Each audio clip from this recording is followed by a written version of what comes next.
Combustion of the air-fuel mixture in the cylinders generates heat, which produces high pressure to force the piston down in the power stroke.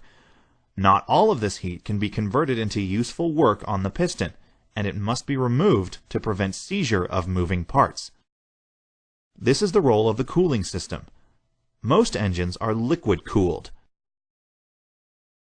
A liquid-cooled system uses coolant, a fluid that contains special chemicals mixed with water. Coolant flows through passages in the engine and through a radiator. The radiator accepts hot coolant from the engine and lowers its temperature. Air flowing around and through the radiator takes heat from the coolant. When an engine stands idle in cold weather, water in the cooling system will expand as it freezes, and this can have sufficient force to crack the engine block or radiator. An effective coolant must therefore contain good heat transfer properties, have a higher boiling point and lower freezing point than water, prevent corrosion and erosion, resist foaming, be compatible with cooling system component materials, be compatible with hard water, resist sedimentation, and be as chemically stable as possible. A common glycol-to-water ratio used is 50-50. This will lower the freezing point of the fluid to 70 degrees below freezing and raise the boiling point to 108 degrees Celsius, or 226 degrees Fahrenheit.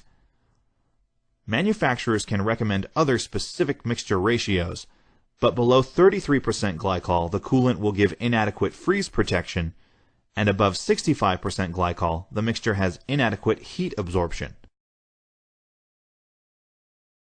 There are three types of additives used in coolants: conventional or inorganic additives, organic additives, and a hybrid mix of the two.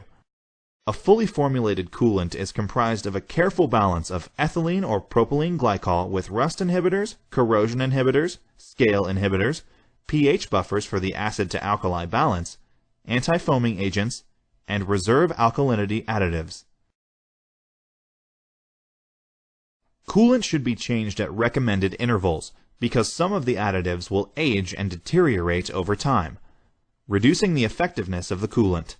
While some coolants are compatible with others, changing the chemical balance of the cooling system can affect coolant performance, so mixing different types of coolant is not recommended. The materials used in the radiator must be good heat conductors like brass or copper. Brass and copper are often used for tanks,